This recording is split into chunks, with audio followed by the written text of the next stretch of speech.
शुरू अल्लाह के नाम से जो रहमान और रहीम है।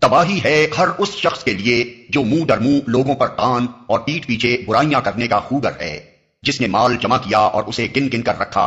वो समझता है कि उसका माल हमेशा उसके पास रहेगा। बुराइयां करने का खूगर है। असल अल्फाज हैं हुमज़तिल लुमज़ा। अरबी जबान में हमज और लम्ज मानी के एतबार से बाहम इतने करीब हैं कि कभी दोनों हम मानी इस्तेमाल होते हैं और कभी दोनों में फर्क होता है, मगर ऐसा फर्क कि खुद अहले जबान में से कुछ लोग हमज का जो मफहूम बयान करते हैं, कुछ दूसरे लोग वही मफहूम लम्ज का बयान करते हैं, और इसके बरस कुछ लोग लम्ज के जो मानी बयान करते हैं वो दूसरे लोगों के नजदीक हमज के मानी हैं। यहाँ चूंकि दोनों लफ्ज एक साथ आए हैं और हुमज़तिल लुमज़ा के अल्फाज इस्तेमाल किए गए हैं, इसलिए दोनों मिलकर ये मानी देते हैं कि उस शख्स की आदत ही ये बन गई है कि वो दूसरों की तहकीर और तजलील करता है, किसी को देखकर उंगलियां उठाता है और आंखों से इशारे करता है, किसी के नसब पर तान करता है, किसी की जात में कीड़े निकालता है, किसी पर मुंह दर मुंह चोटें करता है, किसी के पीठ पीछे उसकी बुराइयां करता है, कहीं चुगलियां खाकर और लगाई बुझाई करके दोस्तों को लड़वाता और कहीं भाइयों में फूट डलवाता है, लोगों के बुरे बुरे नाम रखता है, उन पर चोटें करता है और उनको ऐब लगाता है। गिन गिन कर रखा। पहले फिक्रे के बाद ये दूसरा फिक्रा खुद बखुद ये मानी देता है कि लोगों की ये तहकीर और तजलील वो अपनी मालदारी के गुरूर में करता है। माल जमा करने के लिए जमा मालन के अल्फाज इस्तेमाल किए गए हैं, जिनसे माल की कसरत का मफहूम निकलता है। फिर गिन गिन कर रखने के अल्फाज से उस शख्स के बुखल और सरपरस्ती की तस्वीर निगाहों के सामने आ जाती है। हमेशा उसके पास रहेगा। दूसरे मानी ये भी हो सकते हैं कि वो समझता है उसका माल उसे हयात जावेदा बख्श देगा, यानी दौलत जमा करने और उसे गिन गिन कर रखने में वो ऐसा मुनहमिक है कि उसे अपनी मौत याद नहीं रही है और उसे कभी ये ख्याल भी नहीं आता कि एक वक्त उसको ये सब कुछ छोड़कर खाली हाथ दुनिया से रुखसत हो जाना पड़ेगा।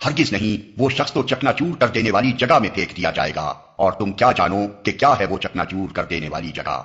अल्लाह की आग खूब भड़काई हुई जो दिलों तक पहुंचेगी, वो उन पर ढांक कर बंद कर दी जाएगी, इस हालत में कि वो ऊंचे ऊंचे सुतूनों में घिरे हुए होंगे। चकनाचूर कर देने वाली। असल में लफ्ज हुतमा इस्तेमाल किया गया है जो हतम से है। हतम के मानी तोड़ने, कुचल देने और टुकड़े टुकड़े कर डालने के हैं। जहन्नम का यह नाम इसलिए रखा गया है कि जो चीज भी उसमें फेंकी जाएगी उसे वो अपनी गहराई और अपनी आग की वजह से तोड़ कर रख देगी, फेंक दिया जाएगा। असल में लयुम बदन्ना फरमाया गया है। नब्ज अरबी जबान में किसी चीज को बेवकत और हकीर समझकर फेंक देने के लिए बोला जाता है। इससे खुद बखुद ये इशारा निकलता है कि अपनी मालदारी की वजह से वो दुनिया में अपने आप को बड़ी चीज समझता है, लेकिन क़यामत के रोज उसे हकारत के साथ जहन्नम में फेंक दिया जाएगा। अल्लाह की आग। कुरान मजीद में इस मकाम के सिवा और कहीं जहन्नम की आग को अल्लाह की आग नहीं कहा गया है। इस मकाम पर उसको अल्लाह ताला की तरफ मंसूब करने से न सिर्फ उसकी हौलनाकी का इजहार होता है, बल्कि यह भी मालूम होता है कि दुनिया की दौलत पाकर गुरूर और तकब्बुर में मुब्तला हो जाने वालों को अल्लाह किस कदर सख्त नफरत और गजब की निगाह से देखता है, जिसकी वजह से उसने उस आग को खास अपनी आग कहा है जिसमें वो फेंके जाएंगे, जो दिलों तक पहुंचेगी। असल अल्फाज हैं तत्तलिउ अलल अफइदा। तत्तलिउ इत्तला से है, जिसके एक मानी चढ़ने और ऊपर पहुंच जाने के हैं, और दूसरे मानी बाखबर होने और इत्तला पाने के। अफइदा फवाद की जमा है जिसके मानी दिल के हैं, लेकिन ये लफ्ज उस उज़्व के लिए इस्तेमाल नहीं होता जो सीने के अंदर धड़कता है, बल्कि उस मकाम के लिए इस्तेमाल होता है जो इंसान के शऊर और इदराक और जज्बात और ख्वाहिशात और अकायद अफकार और नियतों और इरादों का मकाम है। दिलों तक इस आग के पहुंचने का एक मतलब यह है कि यह आग उस जगह तक पहुंचेगी जो इंसान के बुरे ख्यालात, फासिद अकायद, नापाक ख्वाहिशात और जज्बात, खबीस नियतों और इरादों का मरकज है। दूसरा मतलब यह है कि अल्लाह की वो आग दुनिया की आग की तरह अंधी नहीं होगी कि मुस्तहिक और गैर मुस्तहिक सबको जला दे, बल्कि वो एक एक मुजरिम के दिल तक पहुंचकर उसके जुर्म की नौयत मालूम करेगी और हर एक को उसके इस्तेहकाक के मुताबिक अजाब देगी, बंद कर दी जाएगी। यानी जहन्नम में मुजरिमों को डालकर ऊपर से उसको बंद कर दिया जाएगा। कोई दरवाजा तो दरकिनार, कोई छिरी तक खुली हुई ना होगी। सुतूनों में घिरे हुए होंगे। फी अमदिन मुमद्ददा के कई मानी हो सकते हैं। एक ये कि जहन्नम के दरवाजों को बंद करके उन पर ऊंचे ऊंचे सुतून गाड़ दिए जाएंगे। दूसरा मतलब यह है कि ये मुजरिम ऊंचे ऊंचे सुतूनों से बंधे हुए होंगे। तीसरा मतलब इब्न अब्बास रज़ियल्लाहु अन्हु ने यह बयान किया है कि उस आग के शोले लंबे सुतूनों की शक्ल में उठ रहे होंगे।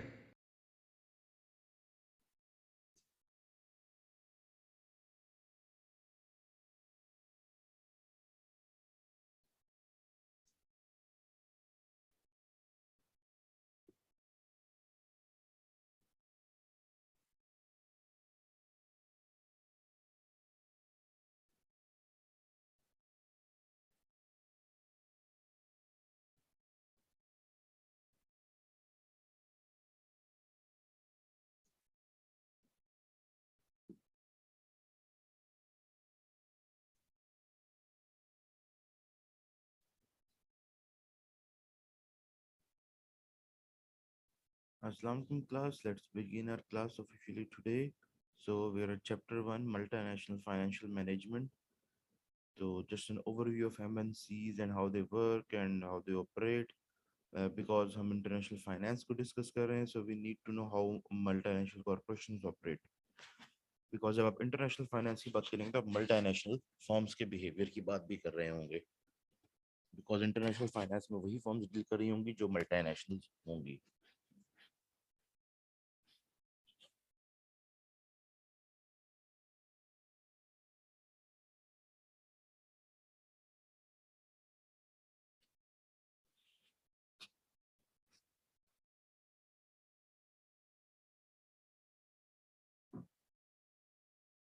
आई थिंक हमने ये डिस्कस करना शुरू किया था, तो हम इसको बस क्विकली ओवरव्यू लेकर यहाँ से आगे चलना शुरू कर देते हैं.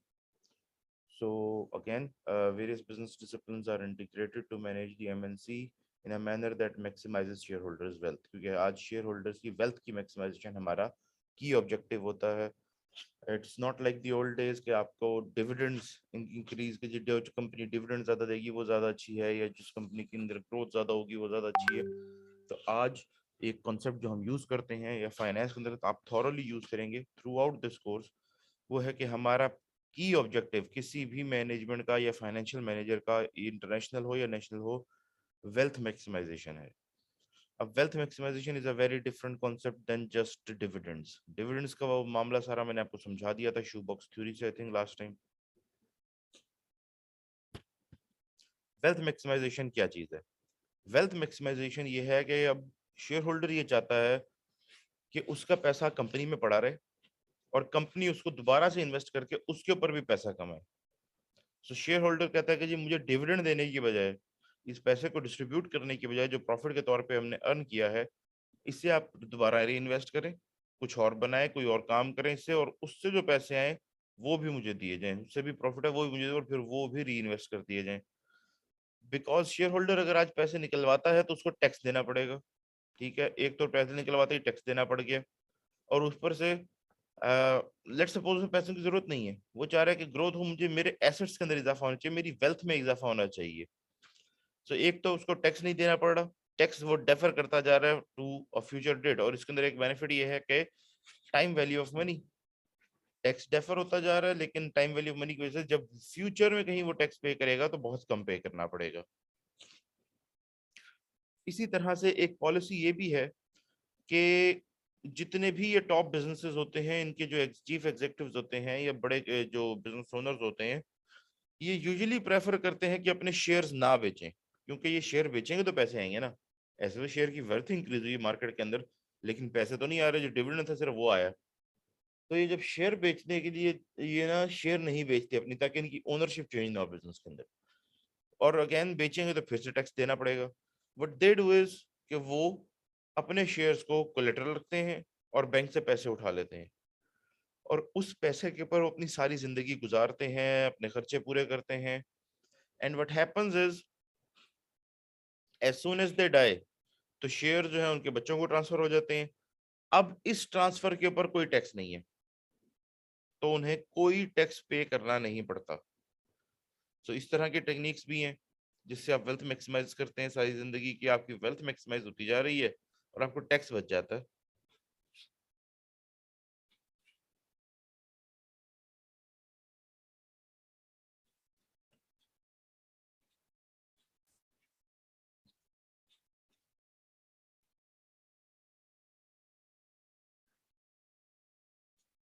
सो एमएनसी ने बहुत सारे डिसीजंस करने होते हैं जिसके अंदर बहुत सारे इश्यूज भी क्रिएट होते हैं.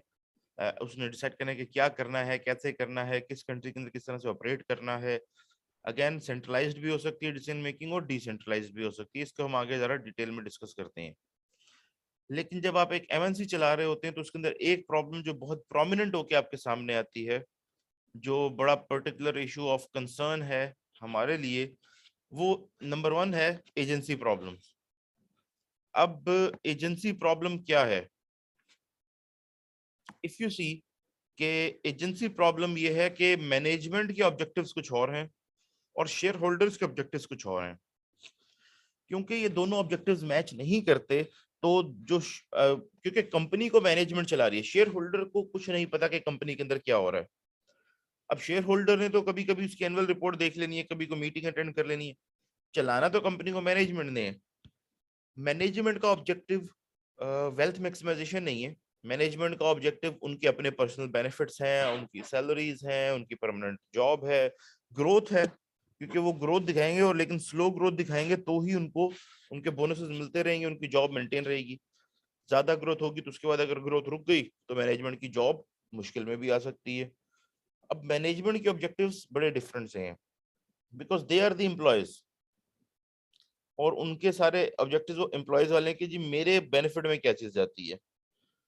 तो अब इसमें ये इशू क्रिएट हो जाता है कि मैनेजमेंट अपने आप को बेनिफिट्स देने लग जाती है, क्योंकि उन्होंने फाइनल डिसीजन करना है ना कि ये चीज करनी है या नहीं करनी, वो अपने आप को बेनिफिट्स देने लग जाती है और वो शेयर होल्डर के पैसे का ख्याल नहीं करते। फॉर एग्जाम्पल, एक कंपनी है, उसका जो मैनेजर है या जो सीएफओ है, ये इवन सीईओ है, वो कहता है कि जी ओहो मैं आपकी कंपनी का सीईओ हूँ, मैं आपकी कंपनी को रिप्रेजेंट करता हूँ, तो ये क्या यार, मैं सादी टोयोटा में फिरूं, मुझे एक मर्सिडीज लेकर दी जाए, मैं कम से कम आपकी कंपनी को रिप्रेजेंट करने कहीं जाऊंगा तो पता चलेगा जी हाँ जी इस कंपनी का रिप्रेजेंटेटिव आया, इसका सीईओ आया, कंपनी की रेपुटेशन अच्छी होती है एंड ऑल दैट स्टफ, ठीक है।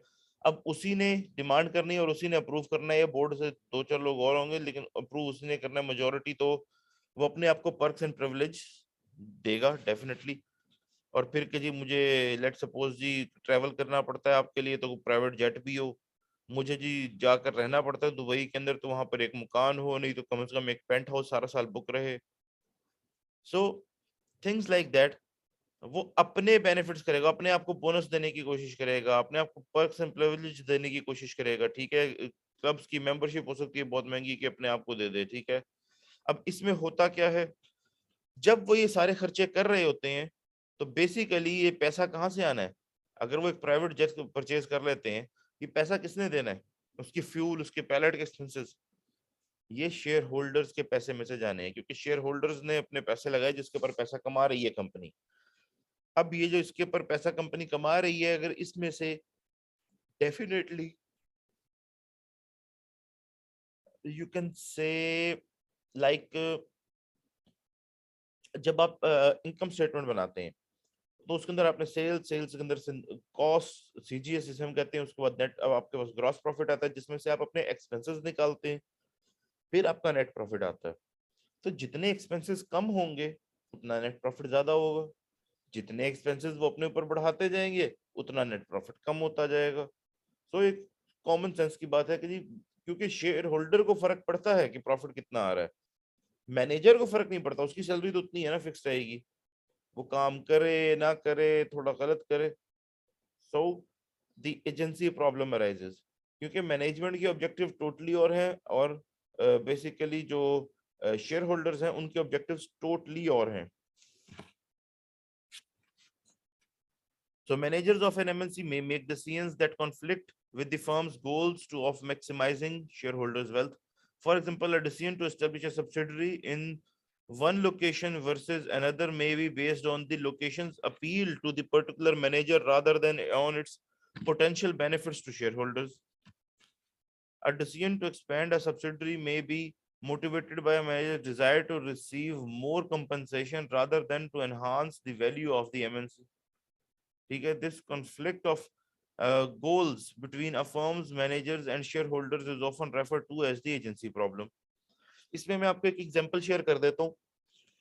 एक आई डोंट नो कोई मैन्युफैक्चरिंग कंसर्न था, उसके ऊपर जो एक एम्प्लॉय था वो उसने आके अपने बॉस के ऑफिस का दरवाजा खटखटाया और उससे कहा कि मैं एक ऐसा सॉल्यूशन लाया हूं जिससे हमारे जो जो एक प्रोडक्ट जो हम बनाते हैं उसकी ओवरऑल कॉस्ट के अंदर तकरीबन $200 कमी हो जाएगी।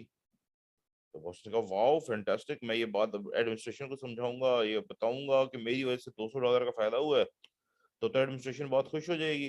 He was very happy. लेकिन उसने जो उसका एम्प्लॉय था उसने बताया कि इसके अंदर एक प्रॉब्लम है। तो उसने पूछा क्या, तो उसने बताया कि जी इसको इम्प्लीमेंट करने के लिए हमारे डिवीजन में, जिस डिवीजन में हम हैं इस वक्त काम कर रहे, इस डिवीजन के अंदर ₹150 कॉस्ट ज्यादा लगेगी। तो आगे के किसी और डिपार्टमेंट में या डिवीजन में जब जाएगा ये प्रोडक्ट फाइनल तैयार होकर और वहां कुछ उसके ऊपर काम जो होना होता है वो होगा, तो बेसिकली वहां पर हमें $350 बचेंगे। तो हमने जो $150 एक्स्ट्रा लगाया वो काटने के बाद $200 फिर भी कॉस्ट कम हो जाती है इस प्रोडक्ट की ओवरऑल बनाने की। तो आपको क्या लगता है क्या हुआ होगा? उसके बॉस ने कहा थैंक यू वेरी मच, गो, मुझे ये आइडिया नहीं चाहिए, मैं ये आइडिया पिच नहीं करूंगा कि मेरा डिपार्टमेंट बुरा लगे कि जी इसके डिपार्टमेंट में कॉस्ट ज्यादा लग रही है और दूसरे के पास कम हो रही है। तो इसलिए वो आइडिया कभी इंप्लीमेंट ही नहीं हुआ। जबकि शेयर होल्डर का बेनिफिट किस चीज में था? शेयर होल्डर का बेनिफिट तो इस चीज में था ना कि जो बेस्ट चीज उसकी कंपनी के लिए जिससे प्रॉफिट बढ़ सकता है, तो जैसे कि उसकी कॉस्ट कम हो रही थी प्रोडक्शन की तो प्रॉफिट बढ़ सकता था। तो शेयर होल्डर्स को नुकसान करवा दिया, लेकिन सिर्फ इसलिए कि जी हमारा क्या फायदा है उसके अंदर। Similar things. अब एजेंसी प्रॉब्लम की कई टाइप्स हो सकती हैं, ठीक है। एक parent control of agency problem को उसको रिजॉल्व करने के लिए हम क्या कर सकते हैं, और स्पेशली किस तरह से हम एजेंसी प्रॉब्लम को मिनिमाइज करने की कोशिश करते हैं। हमारी कोशिश होती है हम हर चीज को जैसे कि नेगेटिव चीज को खत्म नहीं करते, रिस्क को हम खत्म नहीं कर सकते, हम उसे मिटिगेट करते हैं, हम उसे मिनिमाइज करते हैं, हम देखते हैं कि कितना इसको मिनिमम रिड्यूस किया जा सकता है इस रिस्क को, ठीक है। इससे बचने का क्या बेहतरीन तरीका हो सकता है। So parent control of agency problems, जिसके अंदर the parent corporation of an MNC may be able to prevent most agency problems with proper governance, ठीक है। The parent should clearly communicate the goals for each subsidiary to ensure that all of them focus on maximizing the value of the MNC and not for their respective subsidiaries. The parent can oversee subsidiary decisions to check whether each subsidiary manager are satisfactory managers who satisfy the MNC's goals. तो again parent उसके ऊपर नजर भी रख सकता है, parent उसको motivate भी कर सकता है कि नहीं तुम वही डिसीजन करो जो कंपनी के बेनिफिट में, तुम ऐसे डिसीजन ना करो जो तुम्हारे अपने प्राइवेट बेनिफिट में हो या किसी एक इलाके के मैनेजर्स के बेनिफिट में हो। तो कंपनी के हक में बेटर फैसले करें। अच्छा everyone, this meeting will end in 10 minutes, so I'll share you a new link.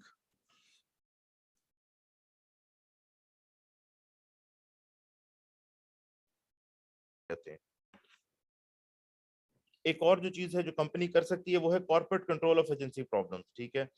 In some cases, agency problems can occur because the goal of the entire management of the MNC are not focused on maximizing shareholders' wealth. Various forms of corporate control can help prevent these agency problems and thus induce managers to make decisions that satisfy the MNC's shareholders. If these managers make poor decisions that reduce the MNC's value, then another firm might acquire it at the low price and hence would probably remove the weak managers. However, international okay, actually मैं एक चीज मैं clarify करता जाऊं। Basically हम different techniques use करते हैं, ये यहाँ पर इन सबके जिक्र आ रहा है जिससे हम एजेंसी प्रॉब्लम को कंट्रोल करते हैं, ठीक है। हम डिफरेंट तरह के बेनिफिट्स, हम बोनसेस ऑफर कर सकते हैं, हम मैनेजमेंट को कह सकते हैं कि जी हम आपको इतना बोनस देंगे अगर आप हमारी कंपनी को हमारे बेहतरीन हक में चलाएंगे, तो उनको एक बोनस मिल सकता है। फिर दूसरा तरीका होता है कि उनका रिटर्न जो है वो कंपनी के शेयर होल्डर के रिटर्न के साथ एसोसिएट कर दिया जाए, कि मतलब कंपनी के शेयर होल्डर की वेल्थ में इजाफा होगा तो तुम्हारी वेल्थ में भी इजाफा होगा। तो उनको कंपनी शेयर ऑफर कर देती है कि जी अगर ये शेयर हमारे इतने तुमने इसकी प्राइस जो है लेट सपोज आज $60 है, तो अगले 2 सालों में 3 सालों में तुमने ये शेयर हमारा $100 से ऊपर पहुंचाना है। तो जब तुम $100 से ऊपर पहुंचा दोगे तो जितना $100 से ऊपर होगा वो तुम्हारा, उतना हम तुम्हें पैसे दे देंगे, ये शेयर इशू कर देंगे। और जितना उससे नीचे होगा तब तुम्हें कुछ नहीं मिलेगा। तो वो मोटिवेटेड है कि शेयर होल्डर की वेल्थ बढ़ाए, ठीक है।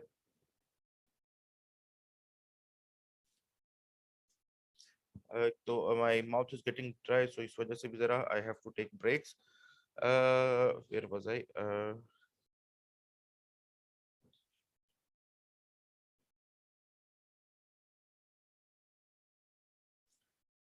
अगेन फिर उनकी डिसीजन मेकिंग के अगेन उनको डिफरेंट ऑप्शंस हम दे देते हैं, जैसे कि उनको कंपनी में ओनरशिप का एक चांस दे देते हैं कि भी आपको शेयर मिलेंगे, तो वो जब कंपनी के ओनर्स बनेंगे तो वो चाहेंगे कि उनकी वेल्थ मैक्सिमाइज हो, ठीक है, तो इस तरह से हम डिफरेंट स्ट्रेटजीज यूज करते हैं टू कंट्रोल देयर बिहेवियर।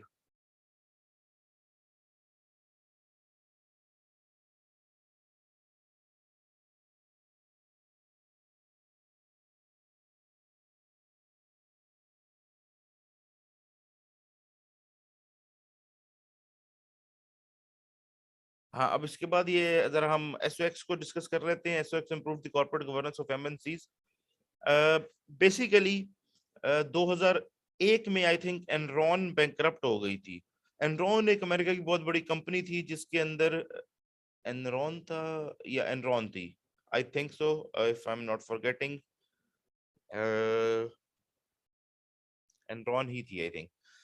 सो वो पावर सप्लाई करने का काम करती थी। इन्होंने इंडिया में भी एक आधा आई थिंक पावर प्लांट लगाने की कोशिश की थी, धादुल पावर प्लांट। लेकिन ये बेसिकली इनकी कंपनी के अंदर बहुत ज्यादा प्रॉफिट था नहीं, लेकिन वो फ्यूचर जो प्रोजेक्ट्स जिनसे पैसा आना था उसकी बेसिस के ऊपर कोई ना कोई प्रॉफिट रिकॉर्ड करके और डिस्ट्रीब्यूट भी कर देते थे शेयर होल्डर्स को। जब 2001 में ये बैंकरप्ट हुई तब उन्होंने देखा कि जी मैनेजमेंट की कोलिजन की वजह से उन्होंने अपने पैसे बनाए, उन लोगों ने पैसे कमाए इसके अंदर, और फिर मैनेजमेंट रिजाइन करके चली गई। उसके बाद जब कंपनी डूबी है तो फिर सारे का सारा बर्डन न्यू मैनेजमेंट पे आ गया, लोगों पे आ गया जिन्होंने हेल्प आउट किया, जैसे कि अमेरिकन गवर्नमेंट थी। तो फिर एक सर्बनिस ऑक्सले एक्ट बना था जिसे हम एसओएक्स आज कह रहे हैं 2002 के अंदर। अब सर्बनिस और ऑक्सले ने ये एक्ट बनाया था इसलिए इसको सर्बनिस ऑक्सले एक्ट कहा जाता है। Sarbanes Oxley act basically corporate governance को डील करता है। ये वो मैकेनिज्म्स बताता है, ये वो तरीके डिफाइन करता है जिस तरह से कॉर्पोरेट गवर्नेंस इंश्योर की जा सकती है एक कंपनी के अंदर। बेसिकली ये कि जी लेट सपोज इसके अंदर क्या चीजें कवर होती हैं, मैं उसकी एक एग्जांपल दे देता हूँ। जैसे कि जी कंपनी के बोर्ड ऑफ डायरेक्टर्स के अंदर इंडिपेंडेंट मेंबर्स का होना जरूरी है। फिर एक सर्टेन नंबर होगा कि मिनिमम इतने लोगों का होना जरूरी है। फिर इसमें से जी कि इतने लोग जो हैं वो बिल्कुल इन्फ्लुएंस ना होने वाले एक्सटर्नल हों जो कि कंपनी से ताल्लुक ना रखते हों। इस तरह जी फिर इसके अंदर फीमेल्स की एक परसेंटेज रखना जरूरी होता है। इसी तरह से और कंडीशंस है कि जी जब तक ये कंडीशंस फुलफिल नहीं होंगी तो आप कॉर्पोरेट गवर्नेंस के ऊपर पूरा नहीं उतर रहे। तो आपको इंश्योर करना होता है कि बोर्ड की जैसे कि मीटिंग्स की नंबर ऑफ मीटिंग्स इतनी होनी चाहिए कम से कम। सो तो इंटरनल कंट्रोल प्रोसेस को इंप्रूव करने के जैसे एमएनसी जो तरीके यूज करती हैं वो मैं आपसे शेयर कर देता हूँ। Establishing a centralised database of information, कि कहीं एक सेंट्रलाइज्ड डेटाबेस हो ताकि सब उसको एक्सेस करके अपने डाटा को एक्सेस कर सकें। ensuring that all data are reported consistently among shareholders, कि शेयर होल्डर्स को हर बात का इत्तला दी जाए। क्योंकि अब एक इशू यहाँ पर ये आ जाता है ना कि जब मैनेजमेंट ही सारी रिपोर्ट्स बना रही है, मैनेजमेंट सब कुछ कंट्रोल कर रही है, तो रेटरिक डेवलप करना इज नो बिग डील। जैसे कि हमारी गवर्नमेंट्स ने कुछ करना होता है तो उसका रेटरिक बना लेते हैं। अगर एक काम करना है तो उसका रेटरिक बना लेंगे, अगर एक काम नहीं करना तो उसके खिलाफ रेटरिक बना लेंगे कि जी ये काम तो नहीं करना चाहिए बिल्कुल भी। सो रेटरिक इज समथिंग कि आप लोगों को कितना कन्विंसिंग एक आर्गुमेंट बिल्ड कर देते हैं कि ये ऐसे है ये ऐसे है। तो जब उन्होंने रिपोर्ट ही मैनेजमेंट ने देनी है शेयर होल्डर्स को कि जी ये तो ऐसे था तो ऐसे ही करना पड़ा, या ये यूं करना जरूरी था, तो बेसिकली यहाँ ये इशू क्रिएट हो जाता है कि जी वो डाटा जो है वो बिल्कुल क्लियरली शेयर होल्डर तक होता नहीं है अवेलेबल हर वक्त। तो इसीलिए इंश्योर करना कि डाटा जो है वो कंस्टेंटली रिपोर्ट हो रहा हो शेयर होल्डर, ताकि उनको पता हो, कुछ ना कुछ उनको आइडिया जरूर हो। Then implementing a system that automatically checks data for unusual disparities and relatives to norms, ठीक है कि जी आमतौर पर जो चीजें हो रही हैं उससे कोई बहुत ज्यादा डिस्क्रिपेंसी तो नहीं आ गई, इसको देखने के लिए कुछ सॉफ्टवेयर यूज किया जाए। Speeding the process by which all departments and subsidiaries access needed data and making excessive more accountable for executives more accountable financial statements by personally verifying their accuracy, ठीक है।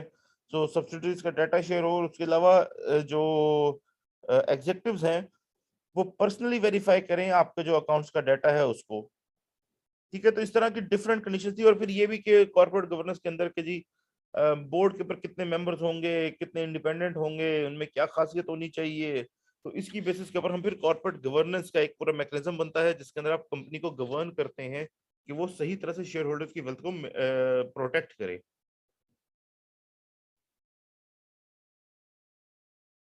So now the management structure of an MNC again, फिर के management कैसे की जाएगी उस MNC की। the magnitude of agency cost can vary with the MNC's management style, ठीक है, क्योंकि MNC जिस तरह के स्टाइल में मैनेज हो रही है उसी तरह के लेवल की उसकी ना एजेंसी की कॉस्ट आ सकती है. A centralized management style as illustrated in the top section, ये मैं अब अभी आपको एग्जांपल से दिखाता हूँ, can reduce agency costs because it allows managers of the parent to control foreign subsidiaries and thus reduces the power of subordinary managers. ठीक है, तो इसके अंदर आपकी वो कॉस्ट कम हो जाती है और उसकी सबऑर्डिनेट जो मैनेजर होते हैं उनकी पावर कम हो जाती है. इसलिए आप जो जहां पर आप जी की जो एमएनसी है वो सेंट्रली कंट्रोल कर रही है चीजों को, तो इस वजह से सेंट्रली कंट्रोल भी प्रेफर की जाती है. ये फिगर मैं आपको ये दिखा देता हूँ, ये रहा कि सेंट्रली कंट्रोल क्या होगा और नॉन सेंट्रली कंट्रोल क्या होगा. डिसेंट्रलाइज सेंट्रली कंट्रोल के अंदर सब्सिडरी एक एक कैश मैनेजमेंट को भी वो कंट्रोल कर रहे हैं, इन्वेंट्री को और अकाउंट्स को भी वो कंट्रोल कर रहे हैं, फाइनेंसिंग भी वो कंट्रोल कर रहे हैं, कैपिटल एक्सपेंडिचर को भी वो कंट्रोल कर रहे हैं, और इसी तरह से कम सब्सिडरी बी के भी ये चारों ऑप्शंस वो कंट्रोल कर रहे हैं. जबकि डिसेंट्रलाइज के अंदर सब्सिडरी ए का एक जो फाइनेंशियल मैनेजर होगा वो सब्सिडरी ए का सेपरेट होगा और सब्सिडरी बी का सेपरेट होगा, जो इन सारी चीजों को जैसे कि ए